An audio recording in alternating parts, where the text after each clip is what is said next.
Hello, Jessica Eitz, and I'm coming to you today with the card of the month for the sign of Sagittarius for December 2021. That's right, we are coming to the end of 2021. Yay!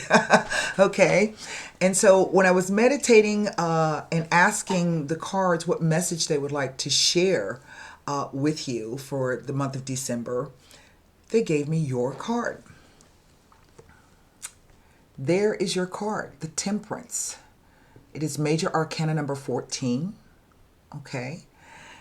It does rule the sign of Sagittarius and by extension the planet Jupiter. Now, before I get started on the meanings of the cards, in a way, one of the messages that came through was this whole idea of the Gemini North Node and Sagittarius South Node. They moved into those signs, the nodes did, on May 4th of 2020, and they will be changing signs. They'll be moving, I think it's to the Taurus-Scorpio axis on January 18th of 2022. Now, because you've had the South Node in your sign for 18 months, okay, for some of you, things could have seemed much more heavier than normal, right? We've all been under extremely stressful times for the past year and a half, from 2020 on. There's been lots of anger, lots of fear, lots of confusion, lots of fighting and dissension. And for some of you as Sagittarians, whether you're sun, moon, and or rising, some of these things may have been a bit more heavier for you. The beauty of this card, the Temperance card, is that it combines beauty with foundation. And when it does this, what it's asking you to do is try to achieve a balanced lifestyle. Now, this can be quite difficult in the times that we have now. It is number 14, and the numerology, it breaks down to a 5. And as we know, 5s speak to changes, okay? This card deals with the realm of emotions and feelings. And it tells us that we must always try to keep our emotions and our feelings in balance. Because emotions and feelings are often changeable and unpredictable, this can give rise to conflicting needs, right? When you pull this card in its upright position, if you receive this card in a reading, what it speaks to is karmic situations where we are forced to learn independence, unity, and justice. It asks that you do not be hasty and rush things. It asks you to show inner patience and strength, and this will ultimately lead to success in your endeavors. It will sometimes show up when,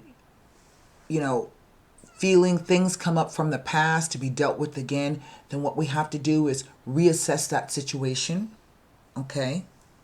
Things come up from the past, again, we got to reassess the situation. What did we know or do before, or what did we not do that we can do or not do now, right? It asks us that our emotions be explored when it comes to the things that we desire and the things that we dread. Why do you fear that thing? Or why do you love that thing? Why do you want that thing? Why do you dislike that thing? And it also speaks to cooperation, okay? And not just cooperation with others, but this is sometimes about cooperation within yourself. I know sometimes I want to do things, but I just can't seem to get my brain to cooperate or my body to cooperate. So this is about cooperation, right? And knowing that if you can cooperate, even within yourself, eventually you're going to get some type of successful outcome. Now, when this card shows up in its negative, and I want you to look at that. Let's go back here. And you see how the corona of the angel is in the clouds, but he's on the ground. He's got 1 foot in the water and 1 foot on land. This is the realm of emotions versus logic on the land there, being grounded. But also, when this card comes up sometimes with my clients and I explain to them about the emotions in this card, the 2 cups in which he's pouring water back and forth from cup to cup. Sagittarius is a fire sign, but because this card deals a lot with emotions, that can be kind of hard to square. So what I like to tell people is to think about putting water on a pot or a stove to boil, right? You put the water in the pot, you turn the fire on. And you want to keep that temperature just right. If it gets too hot, the water can what? Boil over and put the fire out. But also, if the fire gets too hot, it can boil the water and make it evaporate until you got nothing, right? So this is really about moderating the fire and the water. In its negative, when I show it to you like this, even though the corona is still technically in the sky portion, it just looks a bit different, does it not? Okay? So what this can speak to when it shows up reversed or in its negative is it speaks to scattered and wasted energies. It speaks to a lack of judgment. So sometimes this card, if you've got a decision to make, this card can show up in the reverse. It asks you to look before you leap. That goes back to that exploring your emotions about what you desire and what you dread. Sometimes it can speak to self-indulgent behavior by either ourselves or others. Let's say you got a partner or a spouse or a teenager who likes to play video games all the time but don't never like to take the trash out or help around the house. That leads to anger and conflicting emotions, right? It can also speak to mood swings and impatience. It speaks to a volatile mix of personalities, which in turn can lead to conflicts, separations, discord, and most certainly misunderstandings. As it is, we're looking at that loop between Gemini and Sagittarius at this time. A lot of us have had to leave family and friends behind because of their belief systems, right? They're believing completely different and their point of view is completely different from what we thought it was. And we may be more based in the fact base or the experience base of it. And that's really what the energy of the Gemini Sagittarian axes of the nose is all about. It's about inner versus outer circle. In Gemini, this is our inner circle. So these are our friends, our family, our children, our colleagues, people that we see every day, versus those people in the outer circle, those people who have different backgrounds, different belief system, different points of view, right? So there's been this huge clash. Gemini likes the experience of things, the practicality of doing it, practice versus theory.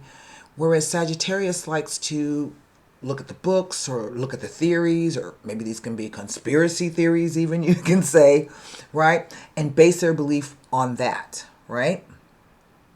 So what I think the card is asking you as Sagittarians to do is to take a look at everything that you've gone through from January 2020 until now and figure out what things belong where. What experience did you gain? What knowledge did you gain? And how can you better apply it moving forward? But it's also asking you to look at what theories or what values, what belief systems that you have that you might need to discard, right? Or reassess so that you can change those things. And also you don't have to just discard stuff and never use it again. You can change it. That's what the card is about. It's about changes, okay? I think no matter whether you are a Sagittarian or not, this is a lovely healing energy. It is about patience. I sometimes think it is about forgiveness. Forgiveness of ourselves is way harder than forgiveness of others. Yeah. I think it is about learning and understanding your limits and your limitations, what you can and can't do, when you can't do those things. But if you'll take a look at this path here, you can definitely reach where you want to go.